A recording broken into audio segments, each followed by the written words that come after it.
Hello welcome back to my channel. तो I hope आप सब अच्छे होंगे और सब एकदम मज़े में होंगे। सबकी पढ़ाई बहुत अच्छे से चल रही होगी। तो टीजीटी के वही जो हमारी एक सीरीज चल रही थी उसमें आगे हम एक video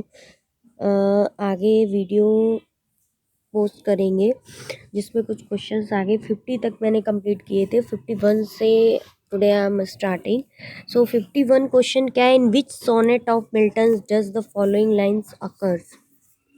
In which sonnet of Milton does the following line occurs? They also serve who only stand and wait। तो ये लाइन बहुत पॉपुलर लाइन है और सबने आई होप पढ़ी होगी कि they also serve who only stand and wait. Okay,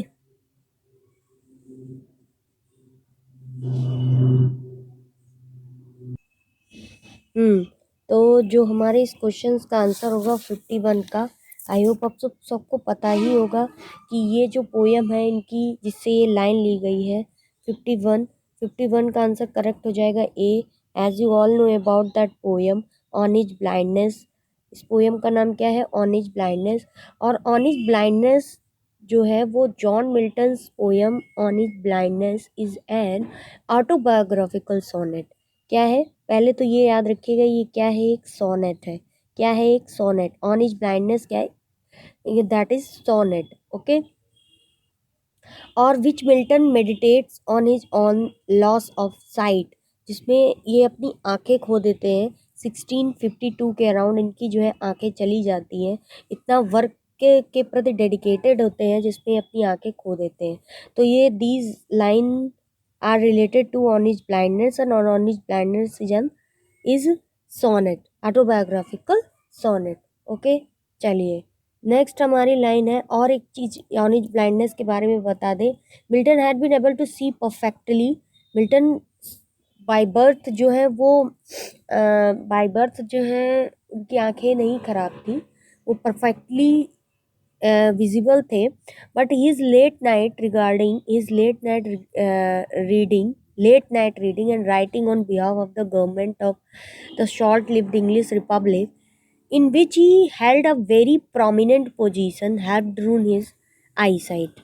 ठीक है, तो ड्यूरिंग वर्क उन्होंने अपनी इतना ज़्यादा वर्क किया जिससे उन्होंने अपनी आंखें खो दी। ऑन इज ब्लाइंडनेस जो पोयम है वो पेट्राकन मतलब राइम स्कीम जो है उनकी पेट्राकन उसमें ली गई है। यानी पेट्राकन क्या है? सोनेट का एक टाइप है पेट्राकन, उसी में लिखी गई है ऑन इज ब्लाइंडनेस। मिल्टन्स जो है वो रिलेटेड ही किस सोनेट परफॉर्म से है? पेट्राकन सोनेट से। ठीक है, इससे रिलेटेड पेट्राकन सोनेट से रिलेटेड है। ठीक है, और ये जो पोयम है इसके बारे में भी कुछ इन्फॉर्मेशन बता दें। This sonnet written in a Petrarchan rhyme scheme associated with the 14th century Italian poet Francesco पेट्राका।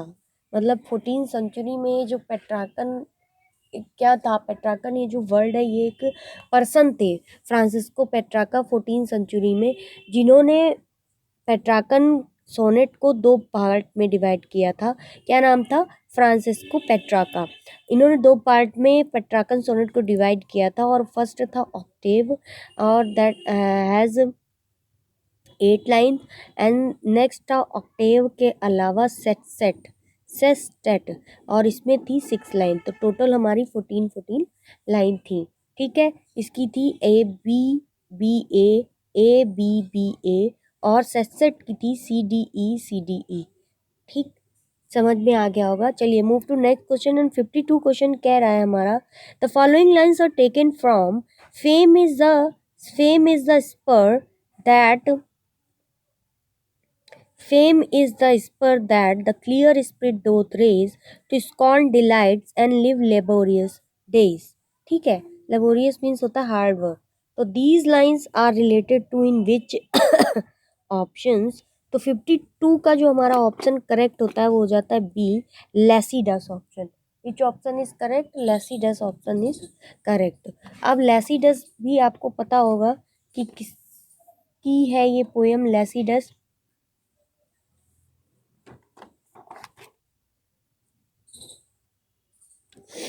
लेसिडस poem ये किसकी पोयम है ये भी आपको पता होगा।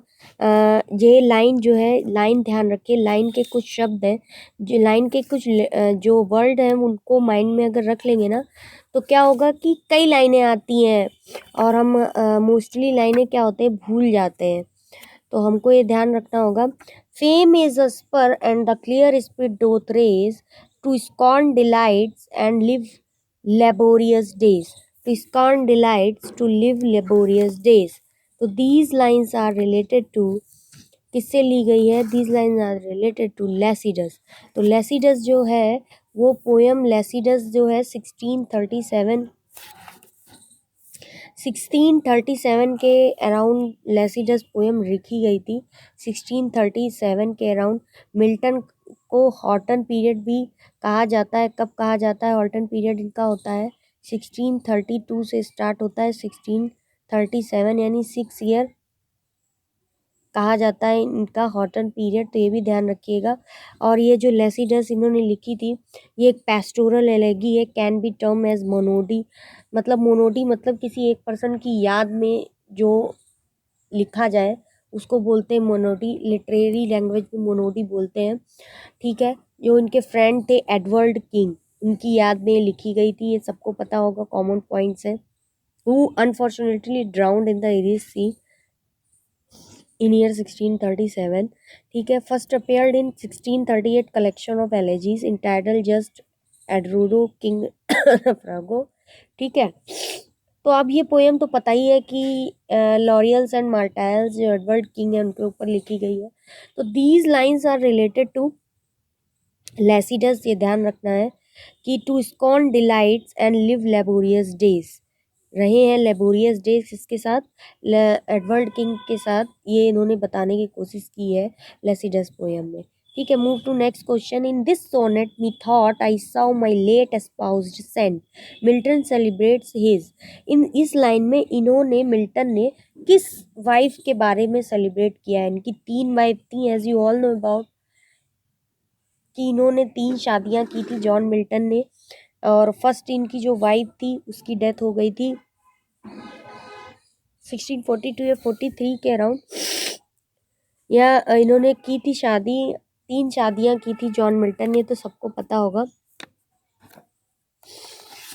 3 शादियां की थी, ये सब जानते हैं। और 1642 में मैरी पावल के साथ इन्होंने शादी की थी। 1642 में मैरी पावल के साथ, किसके साथ? मैरी पाल के साथ इन्होंने शादी की थी। ठीक है, और उनकी डेथ जो हो गई थी वो 10 ईयर्स आफ्टर 10 ईयर्स 1652 में हो गई थी। तो ये ध्यान रखिएगा। Why I am repeating all these additional information, ताकि ये प्रैक्टिस के साथ साथ ये इंफॉर्मेशन भी बिल्कुल माइंड में आप लोगों के फिट हो जाए।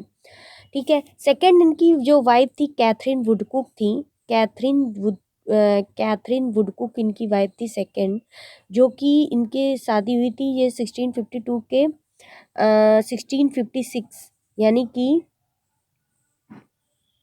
आफ्टर 3 इयर्स इन्होंने शादी की, और ये 1658 में कैथरीन वुडकुक की डेथ हो गई। देन लास्ट इन्होंने शादी की एलिजाबेथ मिंशुल से 1663 में, उसके बाद ये खुद ही चले गए, एलिजाबेथ मिंशुल बनी नहीं।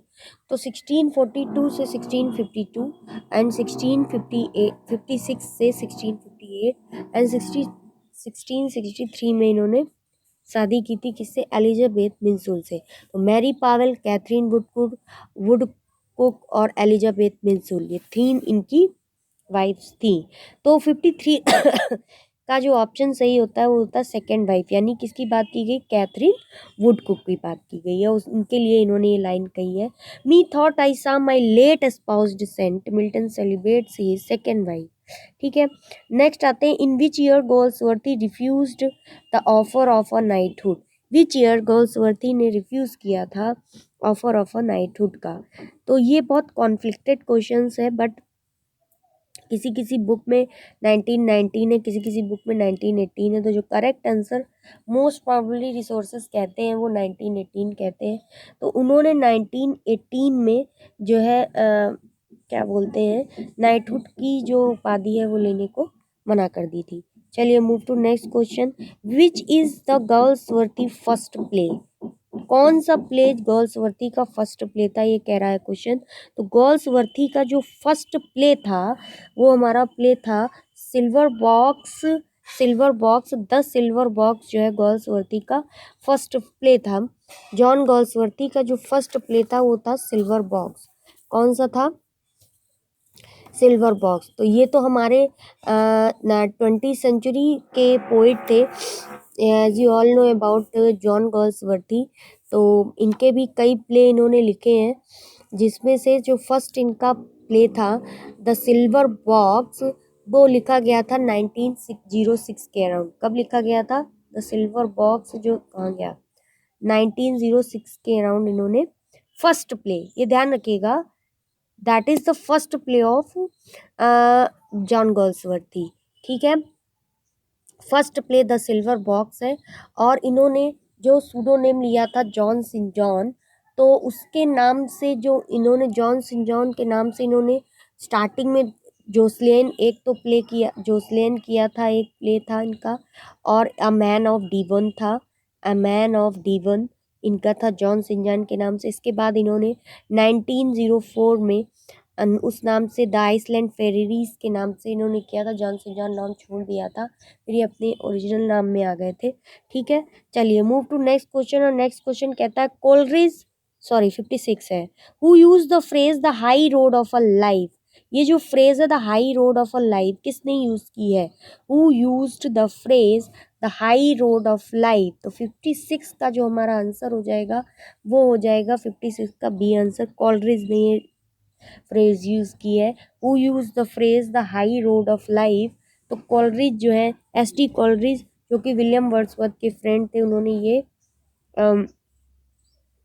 ये टर्म यूज किया है, the high road of a life. ST. Coleridge ने ये टर्म यूज किया है, the high road of a life. Coleridge the table talk is an essay on Shakespeare, Wordsworth, Keats and शैली। कॉलरिज का जो table talk एसे है वो किस पर है, इनमें से किस पर है? तो 57 का जो हमारा करेक्ट आंसर हो जाएगा वो हो जाएगा ए, शेक्सपियर पे। तो मोस्टली लोग इस क्वेश्चन का आंसर क्या लगाने चाहेंगे? वर्ड्सवर्थ। पर यही ध्यान रखिएगा, यही कंफ्यूज करता है कि कोलरिज का जो एसे है टेबल टॉक, वो एसे किस पर है? शेक्सपियर पर, विलियम शेक्सपियर पर। ध्यान दीजिएगा, बहुत इंपॉर्टेंट क्वेश्चन है और कंफ्यूज कर सकता है। मोस्ट प्रोबेबली लोग इस पे वर्ड्सवर्थ आंसर टेक कर सकते हैं। और ऐसे क्वेश्चंस आप लेते जा रहे हैं तो चैनल को सब्सक्राइब भी करते जाइए भाई, जिससे हमको मोटिवेशन मिलता है। आपके लिए हम ऐसे और भी प्रैक्टिस सेट लाते रहे। प्रैक्टिस सेट से क्या होता है कि हर वेराइटी हम लोग पढ़ तो लेते हैं, अबाउट राइटर हम लोगों ने पढ़ लिया, ठीक है, उनके वर्क के बारे में भी पढ़ लिया, ठीक है। सो बट आफ्टर दैट क्या होता है, question formation different different type से होती है। That's why I need to solve practice questions, right.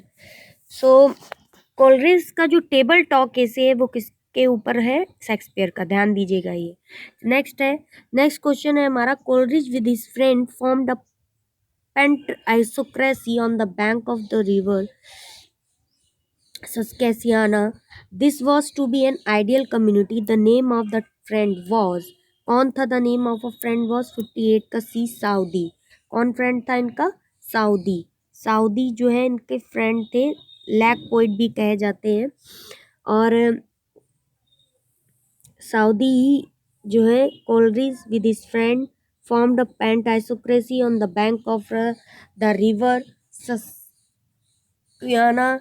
This was to be an ideal community. The name that the friend was Saudi. Okay, चलिए move to next question पे आते हैं। तो हमारा 59 question जो आता है वो हमारा क्या कह रहा है? Who set the whole book of Biographia Literaria is the among the few which constitute the very Bible of criticism. तो जो ये कंस्टिट्यूट की है, किसने ये लाइन कही है? Biographia Literaria. बायोग्राफी लिटरेरिया तो टी कॉलरिज की है। The whole book of Biographia Literaria is among the few which constitute the very Bible of criticism. तो 59 का जो करेक्ट आंसर हो जाएगा वो हो जाएगा सेंसबरी ने लाइन कही है। Coleridge peaks imagination into two parts, primary and secondary. तो कोलरिज ने जो इमेजिनेशन है उसको दो पार्ट में डिवाइड किया है। एक तो डिवाइड किया है प्राइमरी और सेकेंडरी। प्राइमरी में उन्होंने इमेजिनेशन को रखा है, तो उनका कहना है कि जो सेकेंडरी है, प्राइमरी इमेजिनेशन में क्या है। और नेक्स्ट क्वेश्चन हमारा देखिए कह रहा है सेकेंडरी में प्राइमरी इमेजिनेशन इज किस पर बेस्ड है। shared by all and allow people to unconsciously understand the structure of the world, shared by poets and do not allow to understand the structure of the world, shared by all and consciously shape new world, shared by poets and unconsciously shape new worlds. which option is correct? तो 60 का option जो correct होगा वो ए option correct हो जाएगा। Okay, तो 60 का जो ऑप्शन करेक्ट होगा वो करेक्ट हो जाएगा ए, शेयर्ड बाय ऑल। फर्स्ट याद रखिए कि कॉलरिज ने इमेजिनेशन को दो पार्ट में डिवाइड किया है, प्राइमरी और सेकेंडरी। तो जो उनकी प्राइमरी इमेजिनेशन थी वो क्या बता रही थी, shared by all and allow people to unconsciously understand the structure of the world. लोगों को अलाउ करो कि अनकॉन्शियसली जो है वो अंडरस्टैंड करे स्ट्रक्चर ऑफ द वर्ल्ड का।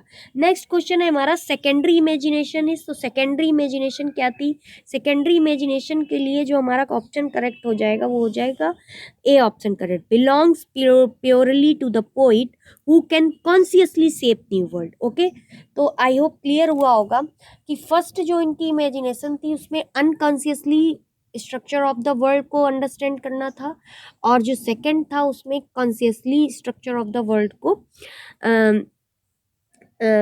अंडरस्टैंड करना है। ठीक है,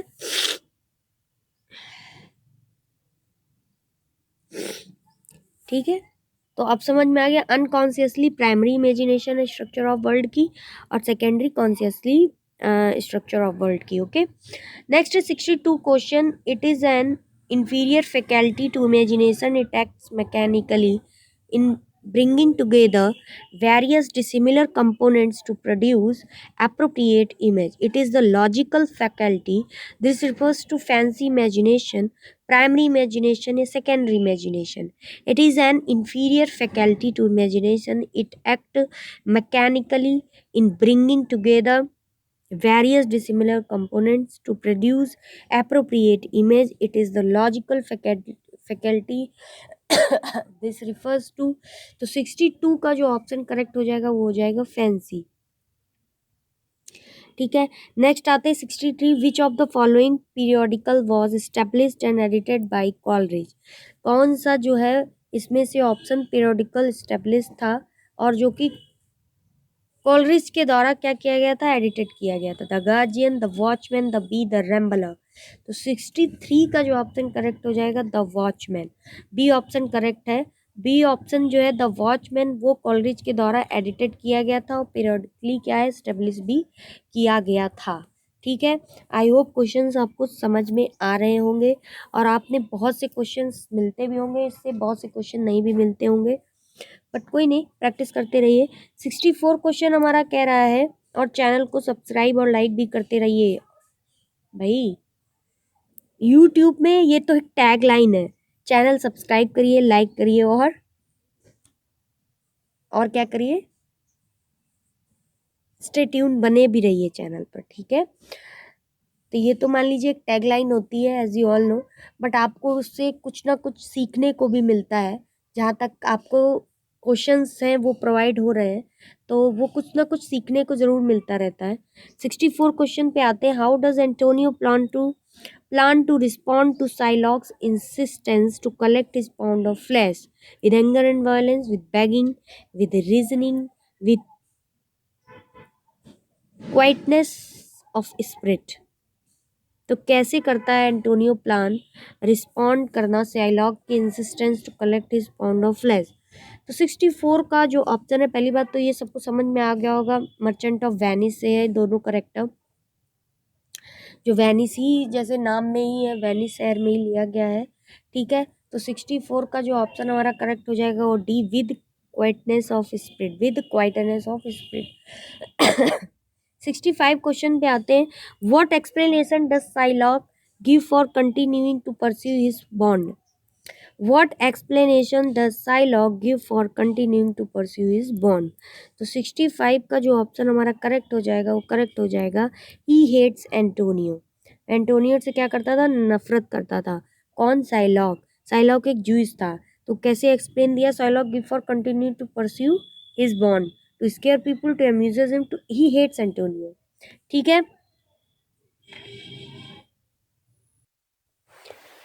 तो हम किस क्वेश्चन पर आ गए थे? हम आ गए थे 65 क्वेश्चन में हो गया था।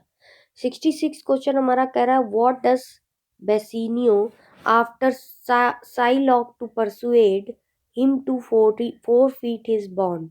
ठीक है, तो ये सारे क्वेश्चन इसमें प्रैक्टिस पेपर में किससे लिए गए हैं? द मर्चेंट ऑफ वेनिस से। किससे लिए गए? ये जो भी करेक्टर है साइलॉक और बेसिनो, ये करेक्टर किसके हैं? द मर्चेंट ऑफ वेनिस के करेक्टर है। ठीक है, कौन कौन करेक्टर है? साइलॉक, एक तो हमारा करेक्टर है साइलॉक, और दूसरा करेक्टर है पोर्सिया। पोर्सिया इस प्ले की क्या है? हीरोइन है।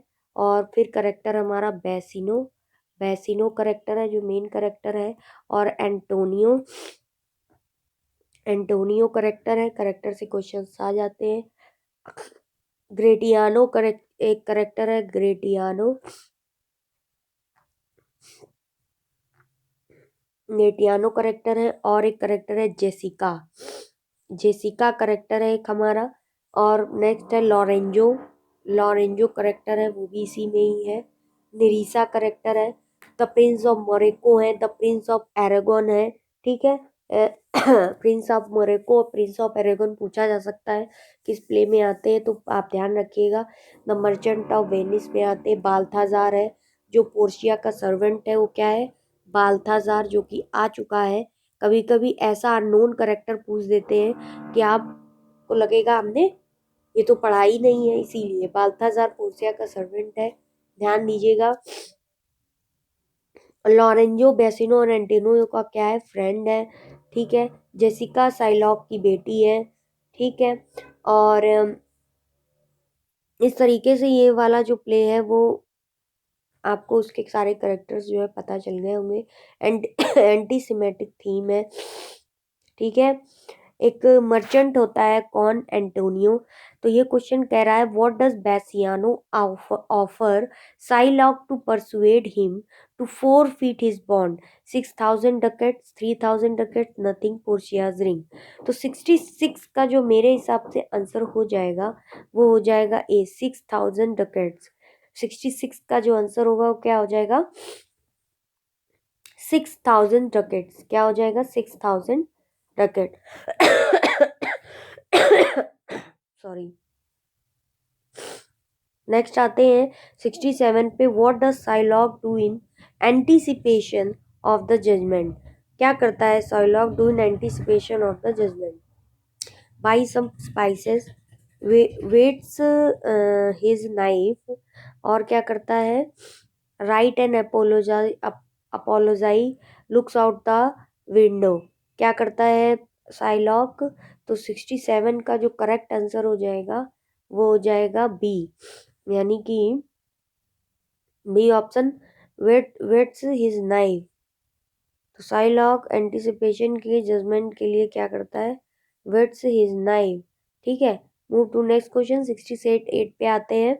आवाज़ मेरी थोड़ी सी अजीब सी लग रही होगी, किस समय जुकाम हो रखा है मुझे, बट कोई नहीं, क्वेश्चंस तो प्रैक्टिस करना ही है। चाहे कहते हैं ना अपनी आखिरी जान तक सिलेक्शन तो लेके रहना ही है जान लगाकर, तो वही चीज़ चल रही है। 68 पे आते हैं। What is the name given to the person who comes to जज एंटोनियोज ट्रायल? ठीक है, what is the name given to the person who comes to जज एंटोनियोज ट्रायल? ठीक है, एंटोनियोज की ट्रायल के लिए लॉरेंजो, सैलरिनो, बाल्थाजार या डॉक्टर बेलेरियो, कौन सा पर्सन का नाम दिया जा चुका है? तो 68 का जो ऑप्शन हमारा करेक्ट हो जाएगा वो हो जाएगा सी ऑप्शन, बाल्थाजार। कौन सा ऑप्शन करेक्ट हो जाएगा? बाल्थाजार, जो कि कौन होता है? पोर्शिया का सर्वेंट होता है बाल्थाजार। बाल्थाजार करेक्टर भी ध्यान रखिएगा मर्चेंट ऑफ वेनिस में। 69 when she is disguised as Balthazar what argument does Portia make for Shylock showing mercy? Practice set की यही एक बात खास होती है कि किसी भी एक चैप्टर से क्वेश्चन जितने भी पुटअप हो सकते हैं वो दे देते हैं। इसके बाद नेक्स्ट प्रैक्टिस में नेक्स्ट, तो उससे क्या होता है, क्वेश्चन फॉर्मेशन जो बन सकती है हर प्ले की, वो हम सॉल्व कर लेते हैं already. That's why need only practice questions channel.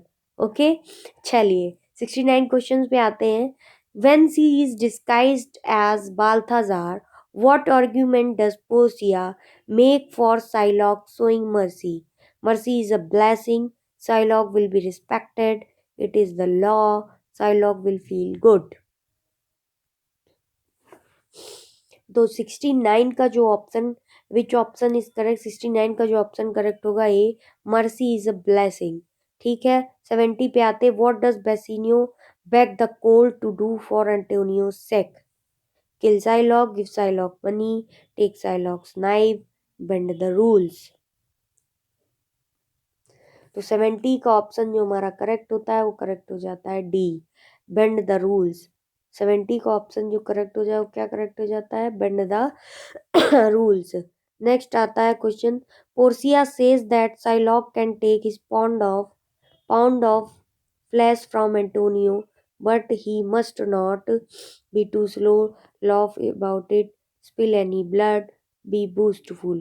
तो 71 का जो ऑप्शन हमारा करेक्ट होगा वो करेक्ट हो जाएगा सी, spill any blood.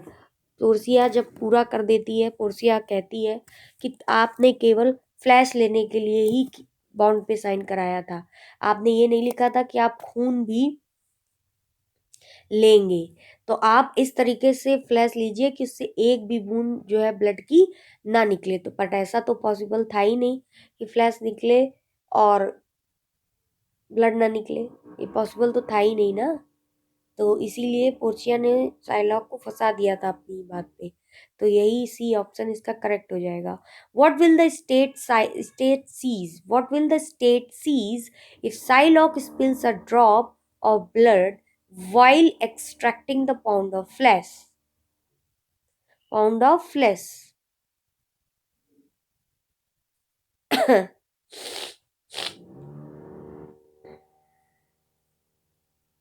His entire state, his knife, his daughter, his Venetian citizenship.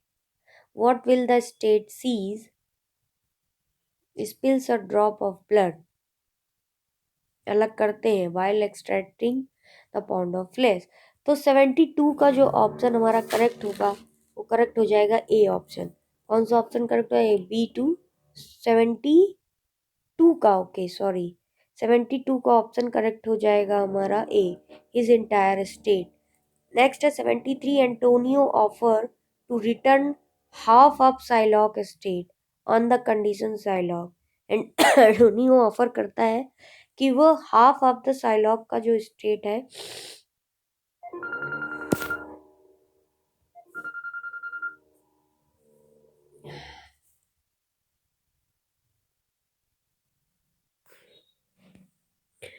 Okay, तो हमारा क्वेश्चन चल रहा था 73, Antonio offers to return half of Shylock state in condition of on the condition Psylocke क्या apologize, duels with him, gives him a loan, converts to Christianity। तो 73 का जो option है वो हमारा करेक्ट हो जाएगा डी, कन्वर्ट्स टू क्रिश्चियनिटी। ठीक है, एंटोनियो ने ऑफर किया था return half of the Psylocke state on the condition of Psylocke. तो साइलॉक पहले क्या था, साइलॉक पहले जो था वो ज्यूस था, साइलॉक पहले क्या था, ज्यूइश था, जो बाद में क्या हो गया, कन्वर्ट होके क्रिश्चियन कन्वर्ट हो गया। और एक कंडीशन, दो कंडीशन रखी थी साइलॉक को माफ़ करने के एंटोनियो ने। पहली तो कंडीशन यही थी कि वो अपना रिलीजन चेंज करे, और सेकंड कंडीशन ये थी कि जिसके पास जितनी प्रॉपर्टी है वो अपनी बेटी इसको दे दे, बेटी जेसिका, अपनी बेटी जेसिका को दे दे। ठीक है, चलिए नेक्स्ट आता है हमारा a song or hymn or grieve or lamentation especially one intended to accompany funeral or memorial try rites. पता है हम लोगों ने ये क्वेश्चंस बहुत सारी लैंग्वेज में, अलग अलग डिफरेंट लैंग्वेजेस में, डिफरेंट डिफरेंट बुक्स में पढ़ा होगा, बट अब इसमें क्या कह रहा है, इसमें लैंग्वेज डिफरेंट दी हुई है। कंफ्यूज नहीं होना, यही तो पढ़ाई का अपना एक तरीका है कि हर बुक अपनी अपनी लैंग्वेज में सेम बात को अपनी अपनी लैंग्वेज में कहती है। A song or hymn of grieve, एक ऐसा सॉन्ग जो दुख के लिए हो, और लेमेंटेशन सेम मतलब, स्पेशली और इंटेंट उसे बैलेड बोलेंगे, ट्रिस बोलेंगे, लैरिक बोलेंगे, यूओलॉजी बोलेंगे। तो 74 का जो ऑप्शन है वो करेक्ट हो जाता है सी, ड्रिज। ठीक है। Especially one intended to accompany funeral or memorial rites, तो जो सॉन्ग मेमोरियल राइट्स और फ्यूनरल में होता है वो क्या होता है, ड्रिज बोलते हैं उसको। A comic verse composed in irregular rhythm, एक comic verse composed irregular rhythm में, ट्रेजिडी, डॉगरियल, कॉमेडी या फार्स, उसे क्या बोलते हैं? तो 75 का जो ऑप्शन हमारा करेक्ट है वो ऑप्शन हमारा करेक्ट है सी, डॉगरियल। डॉगरियल क्या है, इरेगुलर रिदम में होता है। डॉगरियल क्या होता है, वो इरेगुलर रिदम में होता है। ठीक है, एक कॉमिक वर्स है। ठीक है, move to 76, a short pastoral poem usually in dialogue on the subject of rural life and the society of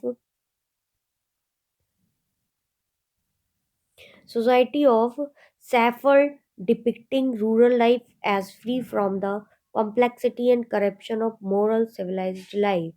ठीक है, तो क्वेश्चन कह रहा है एक शॉर्ट पेस्टोरल पोएम है, यूजुअली एक डायलॉग है, on the subject of a short pastoral poem usually in dialogue on the subject of rural life and the society of Safford, depicting rural life as free from the complexity and corruption of more civilized life। तो इसका option कौन सा correct होगा? तो इसका option जो हमारा correct हो जाएगा, comic relief, elegy, interview, eclogue. Which option is correct of 76 question? तो इकोलॉग हो जाएगा, जो रूरल लाइफ को दिखाता है वो, जिसको दिखाता है रूरल लाइफ को, रूरल लाइफ को जो डिस्क्राइब करता है वो डायलॉग, वो इकोलॉग कहलाता है। ठीक है, और प्रोलॉग आपको पता है, प्रोलॉग कोई भी चैप्टर शुरू होने से पहले जो प्रोलॉग दिया होता है उसको प्रोलॉग बोलते हैं। इकोलॉग बोलते हैं जो रूरल लाइफ में डिपिक्ट होकर एक लाइन या डायलॉग लिखा जाए, रूरल लाइफ से कनेक्ट होकर उसे इकोलॉग बोलते हैं।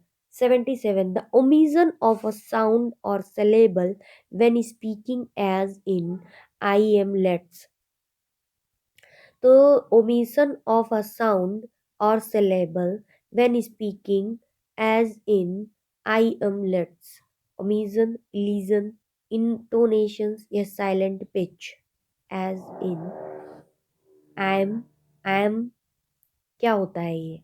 साइलेंट पिच होता है, ओमिजन होता है, लेट्स जब हम ऐसे वर्ड बोलते हैं, लेट्स, अमीजन है, इलीजन है, इंटोनेशन है या साइलेंट पिच है।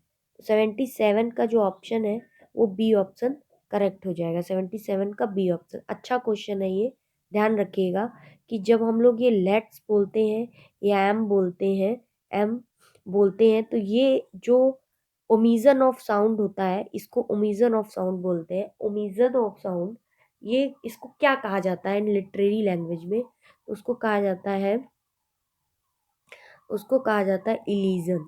उसको क्या कहा जाता है? इलीजन कहा जाता है। ओके, चलिए नेक्स्ट है, the act of leaving out a word और words from a sentence deliberately.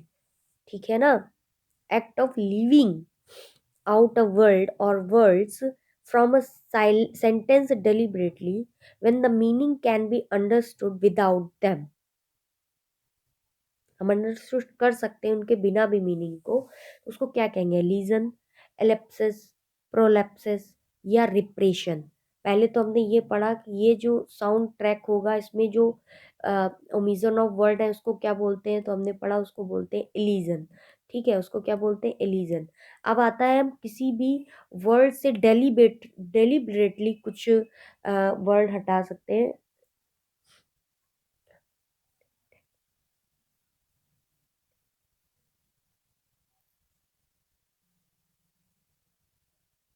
उसको उस सेंस में क्या बोलते हैं? 78 का ऑप्शन जो करेक्ट हो जाएगा एलिप्सिस। उसको क्या बोलते हैं? उसको बोलते हैं, सॉरी, उसको बोलते हैं एलिप्सिस। क्या बोलते हैं? एलिप्सिस। ठीक है, तो एलिजन और एलिप्सिस का डिफरेंस समझ में आ गया होगा। इसमें हम वर्ड को आउट कर देते हैं, डेलिबरेटली सेंटेंस से वर्ड को आउट कर देते हैं। ध्यान दीजिएगा, word form a sentence, out of word, deliberately sentence से डेलिबरेटली आउट कर देते हैं जानबूझ के, लेकिन फिर भी सेंटेंस का मतलब समझ में आता है, तो उसको बोलते हैं एलिप्सिस। क्या बोलते हैं? एलिप्सिस। इलीजन बोलते हैं कि ओमिजन ऑफ अ साउंड। ठीक है, नेक्स्ट 79 का, द एक्ट ऑफ करेक्टिंग और इम्प्रूविंग अ टेक्स्ट।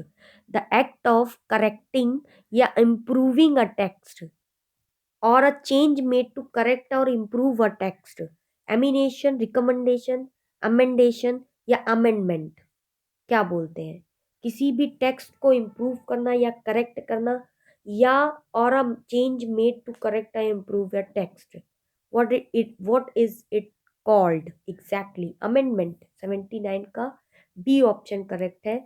अमेंडेशन बोलते हैं इसको। क्या बोलते हैं? अमेंडेशन। तो आई थिंक ये 3 क्वेश्चंस बहुत अच्छे हम लोगों को मिले हैं, तीनों ही क्वेश्चंस बहुत अच्छे हैं। एलिजन, एलिप्सिस और अमेंडेशन। तो जो ओमिजन ऑफ साउंड हो, इस टाइप के एग्जाम्पल हो, उसको एलिजन बोलते हैं। और जो आउट ऑफ वर्ड हो, लिविंग आउट ऑफ वर्ड हो, डेलिबरेटली सेंटेंस से वर्ड आउट कर दिया जाए बट सेंटेंस के सेंस में कोई भी डिफरेंस नहीं आए, उसको एलिप्सिस बोलते हैं। सेंटेंस के सेंस में कोई डिफरेंस नहीं आए, उसको एलिप्सिस बोलते हैं। एलिप्सिस, एलिप्सिस, एलिप्सिस बोलते हैं। और किसी भी सेंटेंस में कोई इम्प्रूवमेंट कर दी जाए, कोई भी टेक्स्ट चेंज कर दिया जाए, उसको बोलते हैं amendment, amendation, amendation. Ability to share someone else feeling और experience by imagining what it would be like to be in that person's situation. The ability to share someone else feeling or experience by imagining what it would be like to be the person's situation. Empathy, apathy, antipathy या sympathy। 80 का option जो correct हो जाएगा empathy. ऐसी situation में क्या होगा? हम किसी से शेयर कर रहे हैं किसी दूसरे पर्सन की एबिलिटी को, ठीक है, उसकी फीलिंग को, तो वो जो आएगी हमारे अंदर, वो क्या आएगी? इम्पैथी आएगी। ठीक है, नेक्स्ट है 81। A speech often in verse addresses a speech often in verse addresses to the audience by an actor at the beginning of a play. Epigraph, prologue, beginning of a play. किसी भी beginning of a play में एक speech address की जाएगी, उसको क्या बोलते हैं? तो जैसा हमने अभी आपको बताया है, 81 का बी ऑप्शन प्रोलॉग बोलते हैं बिगिनिंग ऑफ अ प्ले में। आई होप ये 3 क्वेश्चन जो बहुत ही मज़ेदार इस प्रैक्टिस क्वेश्चन में लगे हैं मुझे, वो ये लगे हैं जो कि सही है। Elision, omission of a sound, related to sound, elision, or leaving out a word when sentence meaning is same, will be same without the word, ellipsis। ठीक है, इम्प्रूविंग टेंस को एमेंडेशन बोलते हैं। आई होप ये क्वेश्चन समझ में आ गए होंगे। नेक्स्ट है 82। An inscription on at a tomb और a grave in memory of the one buried there। Inscription, epitaph, epigraph या ट्रांसफर्ड एपिथेट, तो उसको बोलते हैं एपिटॉफ। 82 का ऑप्शन जो करेक्ट है सी। ठीक है, जो भी बरीड होता है, जिस जगह पे किसी को दफना देते हैं, बरीड कर देते हैं, उसके ऊपर एक स्टोन लगा दिया जाता है और उस पर कुछ लिख दिया जाता है। तो वो जो इनग्रेव्ड होता है उस टॉम्ब में, जो लिख दिया जाता है, उसको बोलते हैं एपिटॉफ। उसको क्या बोलते हैं? एपिटॉफ। ओके, नेक्स्ट है अ सॉन्ग और poem in honour of a bride and bridegroom. Epithalamium, prothalamium, wedding lyric या मैरिटल लिरिक।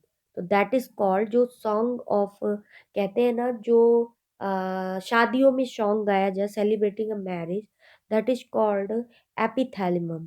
ठीक है। नेक्स्ट है which movement is the greatest movement in the history of mankind? Reformation movement, renaissance movement, metaphysical या religion movement? तो I think Renaissance movement it is a very superior movement from others. Okay. Next है 85 विच movement was made people consciousness of their on power? किस movement ने लोगों को conscious किया था, conscious of their on power? Renaissance, reformation, Protestant या romantic?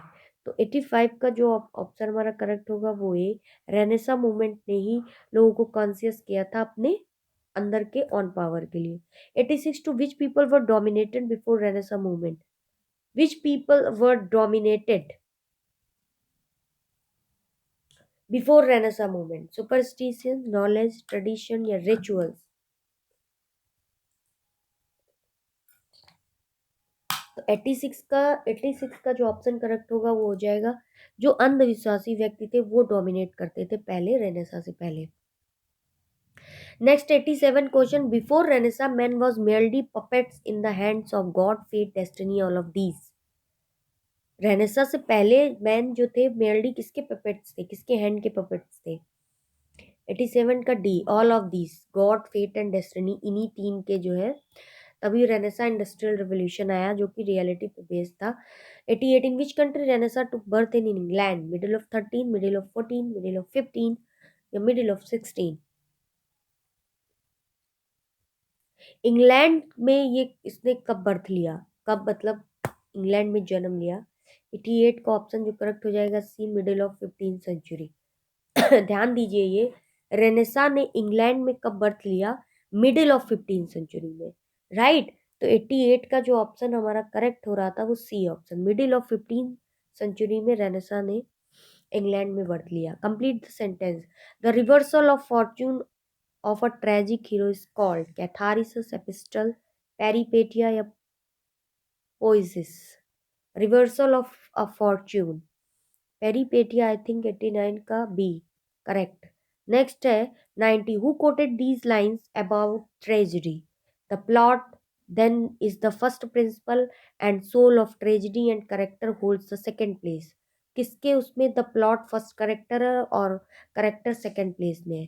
Shakespeare ने character को फर्स्ट प्लेस दिया है और प्लॉट को सेकंड प्लेस, बट हमारे जो एरिस्टोटल महोदय हैं उन्होंने प्लॉट को फर्स्ट प्लेस दिया है और करेक्टर को सेकंड प्लेस दिया है। 90 का बी ऑप्शन करेक्ट है।